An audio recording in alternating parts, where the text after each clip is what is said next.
Hello friends, welcome to legal literacy YouTube channel. Legal literacy YouTube channel में आपका स्वागत है। फ्रेंड्स, आज हमारे सामने एक सवाल है कि क्या किसी औरत को रेप के लिए पनिश किया जा सकता है? क्या हमारा कानून किसी औरत को रेप का दोषी मानता है? फ्रेंड्स, अगर हम रेप के डेफिनेशन का सेक्शन देखते हैं तो उसमें पाते हैं कि एक औरत can only be the victim of rape, not the accused, not the culprit, not the convict. ठीक है, इसी सवाल का डिटेल्ड जवाब आज हम डिस्कस करेंगे friends through a high court judgment. ठीक है, और उस जजमेंट को देखने से ज़्यादा ज़रूरी है कि उसके हम रीजनिंग को समझेंगे कि हाई कोर्ट इस कंक्लूज़न पे पहुंचा क्यों है कि एक औरत को रेप या गैंग रेप के लिए दोषी पाया जा सकता है या नहीं पाया जा सकता है। इस कंक्लूज़न पे कोर्ट किस रीजनिंग के तहत पहुंचा है, और ये वीडियो आपके लिए काफ़ी अच्छी होने वाली है। अगर आप लॉ में इंटरेस्ट रखते हैं तो समझेंगे कि क्या क्या रीजनिंग इसमें चलता है। तो इस वीडियो में फ्रेंड्स हम सिर्फ इस सवाल का जवाब देखेंगे, बल्कि हम कई सेक्शंस को इंटरलिंक्ड करेंगे। जब हम पढ़ेंगे तो इसमें हम ये समझेंगे किस तरह से किसी एक सेक्शन के भाव को या पर्पस को समझने के लिए हम दूसरे सेक्शंस को भी सहारा लेते हैं, दूसरे सेक्शन का भी सहारा लेते हैं। ये वीडियो हर उस इंसान के लिए इम्पोर्टेंट है फ्रेंड्स जो कि भारतीय कानून व्यवस्था में रुचि रखता है, खासकर law students, law researchers, lawyers, advocates, judiciary aspirants and even a man having no law background. उसका कोई लॉ बैकग्राउंड नहीं है, फिर भी उसके लिए ये काफ़ी इंपॉर्टेंट वीडियो है, वो समझ सकता है, देख सकता है। तो फ्रेंड्स, वीडियो स्टार्ट करते हैं। इससे पहले मैं आपको बता दूं फ्रेंड्स कि लीगल लिटरेसी यूट्यूब चैनल को अभी तक आपने नहीं किया तो इसको जल्दी सब्सक्राइब करें, हमारे फैमिली का पार्ट बने, ताकि आपको इस तरह की वीडियोस हमेशा मिलती रहें और आप लाभान्वित होते रहें। ठीक है, आप हमें फेसबुक, ट्विटर, लिंक्डइन हर जगह ज्वाइन कर सकते हैं, सबका लिंक आपको डिस्क्रिप्शन में दिया हुआ है। ठीक है, आगे आते हैं फ्रेंड्स। इसके पहले मैं बता दूं, एक मैंने और वीडियो इस चैनल पे अपलोड किया है जिसमें कि outraging the modesty of women के लिए एक वुमेन को कन्विक्ट किया गया है। उस वीडियो को भी आप देख सकते हैं, उसका मैं आपको आई बटन में लिंक दे दूंगा या फिर डिस्क्रिप्शन में भी दे दूंगा। ठीक है, आगे आते हैं, केस डिटेल देखते हैं फ्रेंड्स। एक FIR लॉन्च किया गया था against unknown under section 363 and 366 IPC। अब 363 और 366 IPC क्या कहता है फ्रेंड? 363 कहता है पनिशमेंट की बात करते हैं किडनैपिंग के लिए। ठीक है, और 366 क्या कहता है? 366 बोलता है किडनैपिंग, एब्डक्टिंग और inducing women to compel her marriage. ठीक है, इसके लिए आप किडनैपिंग करते हैं। ठीक है, अब आगे आते हैं, देखते हैं इसमें हुआ था, और ये एलिगेशन था उसमें कि कुछ लोग हैं जो कि इंटाइस किए डॉटर ऑफ द इन्फॉर्मेंट को, जो कि 15 साल की थी, और उसको अपने साथ ले गए।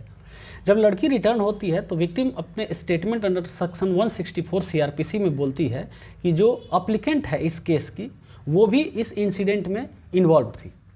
यद्यपि उसका नाम चार्जशीट में नहीं था, लेकिन वो बोलती है कि वो भी इसमें इन्वॉल्व थी। ठीक है फ्रेंड्स, 164 और 161 दो जगह स्टेटमेंट विक्टिम का रिकॉर्ड होता है, एडमिशन कन्फेशन रिकॉर्ड होता है। 161 पुलिस के पास होता है, 164 मजिस्ट्रेट के सामने होता है। ठीक है, तो 161 भी हुआ, 164 भी हुआ। तो 164 की हम यहाँ बात करेंगे, 164 में क्या बोला उसने। उसके बाद एक एप्लीकेशन लगाई जाती है, तो एप्लीकेशन लगाई जाती है अंडर सेक्शन 319 CRPC, वो एप्लीकेंट को समन करने के लिए। अब चूंकि एप्लीकेंट का नाम तो है नहीं केस में, ना ही FIR में है, ना ही चार्जशीट में है, तो उसको समन करने के लिए कोर्ट के पास एक एप्लीकेशन लगाई जाती है अंडर सेक्शन 319 CRPC कि इसको कोर्ट में बुलाया जाए। और जिस पिटीशन को लोअर कोर्ट बिलो ने अलाउ किया, और कोर्ट बिलो ने समन किया इस एप्लीकेंट को ट्रायल फेस करने के लिए under section 376D and 212 of IPC। ठीक है, 319 जो है फ्रेंड्स, CRPC का 319 सेक्शन ये कहता है कि power to proceed against other persons appearing to be guilty of offence, मतलब वैसे लोगों को भी बुलाने का, ठीक है, अपीयर कराने का ये पावर देता है कोर्ट को, जो कि जिनका नाम केस में नहीं है। अगर कोर्ट को लगता है ट्रायल के दौरान कि ये बंदी भी इसमें शामिल हो सकता है इस ऑफेंस में, लेकिन उसका नाम ना तो FIR में है, ना पुलिस के चार्जशीट में है, ना ही कॉग्निजेंस में है, कहीं उसका नाम नहीं आया है, लेकिन कोर्ट को लगता है तो वो बुलाता है।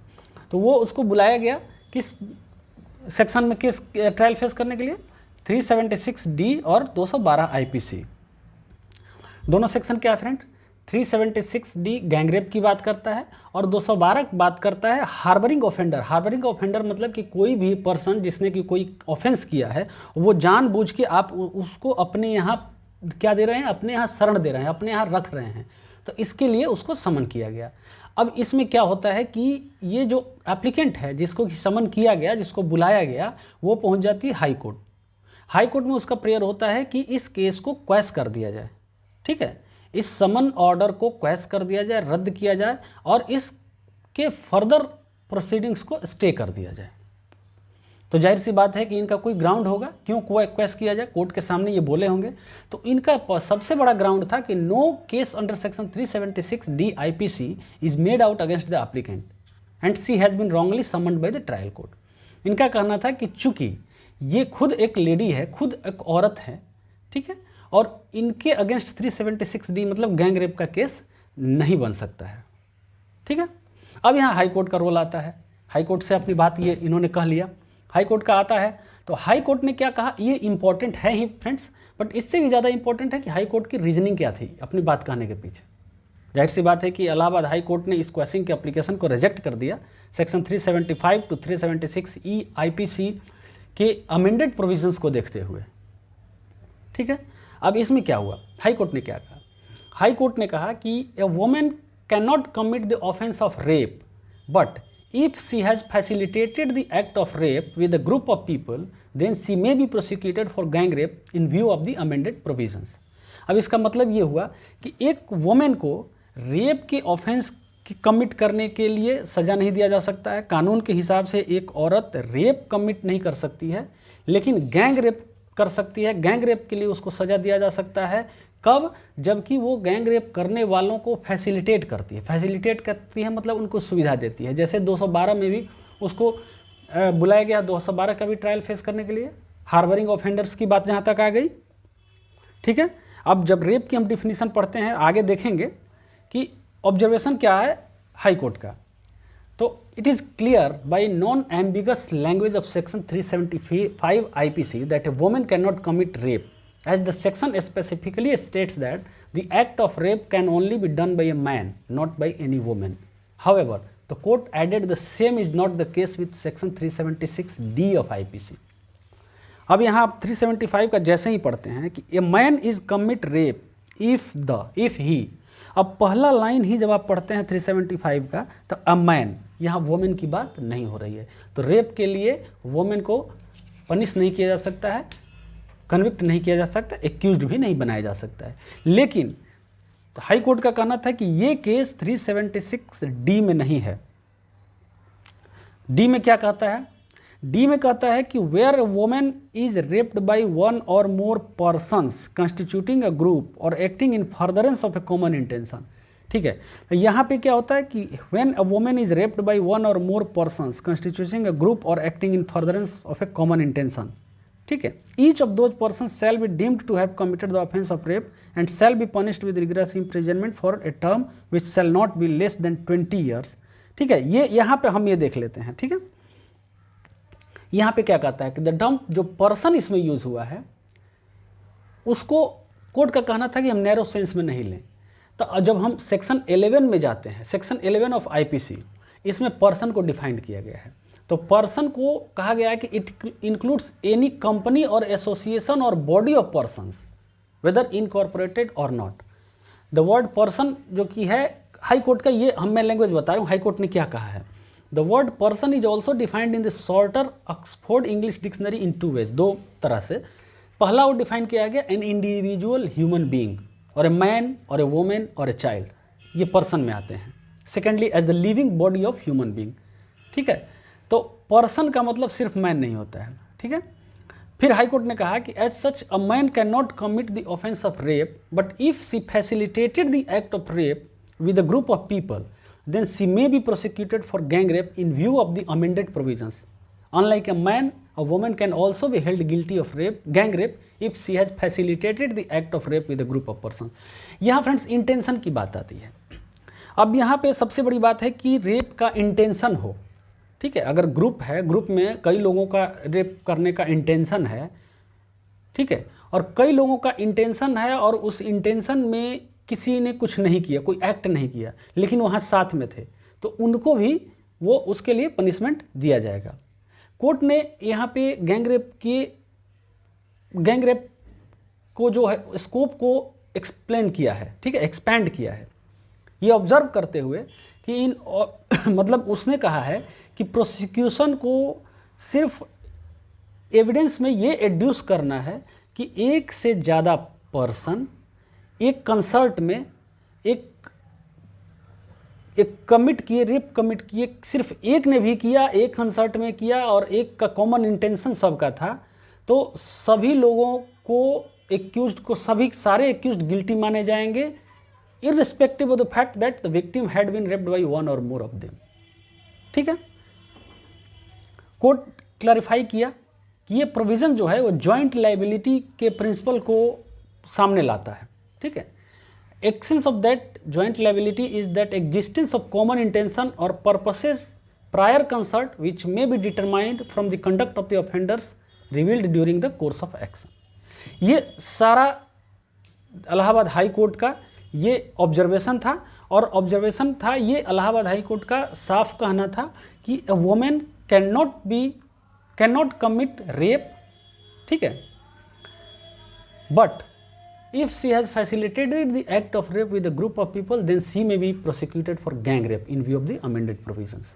फ्रेंड्स, जो हमारे ये पिटिशनर के साइड से, जो एप्लीकेंट के साइड के काउंसिल थे, उन्होंने कुछ केसेस के जिक्र किए, जिन केसेस में सुप्रीम कोर्ट पहले कह चुका है कि वुमेन रेप के लिए, गैंग रेप के लिए वो कन्विक्ट नहीं की जा सकती है, उनका भी हवाला इन लोगों ने दिया। लेकिन हाई कोर्ट का कहना था कि वो तब के केसेस हैं जब 2013 के पहले, जब आईपीसी सीआरपीसी जो भी क्रिमिनल लॉ है वो अमेंड नहीं किए गए थे। जो आफ्टर अमेंडमेंट, जब निर्भया केस के बाद जो अमेंडमेंट हुआ है, उसके बाद गैंग रेप के लिए एक वुमेन को दोषी ठहराया जा सकता है। तो फ्रेंड्स, इसमें हम एक बार थोड़ा केस का नाम देख लेते हैं। ठीक है, नेम ऑफ द केस है Sunita Pandey versus state of UP and another. Friends, अगर आप एग्जाम दे रहे हैं यूपी जुडिशरी का, तो ये केस आपके लिए काफ़ी इंपॉर्टेंट है, और इसका नाम भी जानना होगा, फैक्ट भी जानना होगा। और ये केस अगर सुप्रीम कोर्ट में कहीं जाता है, सुप्रीम कोर्ट का जो भी डिसीजन आता है उसके बारे में मैं भी मैं आप लोगों को अपडेट करूँगा। तो ये काफ़ी इम्पोर्टेंट और काफ़ी यूनिक डिसीजन है हाई कोर्ट का। और फ्रेंड्स, अगर आप इसको कहीं दिखाना चाहते हैं, अगर आप यूपी में प्रैक्टिस करते हैं किसी डिस्ट्रिक्ट कोर्ट्स में, तो इस जजमेंट का आप यूज़ कर सकते हैं अपने ट्रायल में, इस जजमेंट का यूज़ कर सकते हैं, क्योंकि आपको पता है कि अगर कोई सुप्रीम कोर्ट का जजमेंट है वो पूरे देश के हर कोर्ट पे बाइंडिंग होता है, और हाई कोर्ट्स का जो जजमेंट होते हैं वो अपने जुरिस्डिक्शन के जितने भी लोअर कोर्ट्स होते हैं उस पर बाइंडिंग होते हैं। तो ये केस जो है यूपी के जुरिस्डिक्शन के अंदर, इलाहाबाद हाई कोर्ट का जितना जुरिस्डिक्शन है उसके अंदर जो भी लोअर कोर्ट्स आते हैं उन पे बाइंडिंग होगा। वो इस केस को आप दिखा सकते हैं, इस केस को दिखा के इसका यूज़ कर सकते हैं। तो फ्रेंड्स, उम्मीद है वीडियो अच्छी लगी होगी, आपको काफ़ी नॉलेज मिला होगा। तो अगर अच्छी लगी हो तो लाइक करें, शेयर करें एंड सब्सक्राइब करें। बहुत बहुत धन्यवाद।